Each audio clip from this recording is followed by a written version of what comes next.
बिस्मिल्लाहिर्रहमानिर्रहीम। इस दफ़ा हज़रत बाबा फरीदुद्दीन रसूलगंज शकर का 777वां उर्स मुबारक गुज़रा। इस उर्स पर पुलिस के बहुत अच्छे इंतज़ाम थे।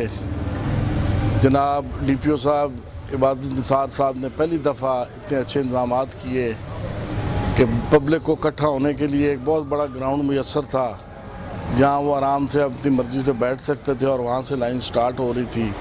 और थ्रू आउट लाइन के साथ पंखों का इंतज़ाम था, पानी का इंतज़ाम था। और इस इतनी मौसम की शिद्दत के बावजूद इस दफ़ा कोई अमवात नहीं हुई इस उर्स में, और अल्लाह के फजल करम से बहुत खुश असलूबी से उर्स मुकम्मल हुआ। शुक्रिया।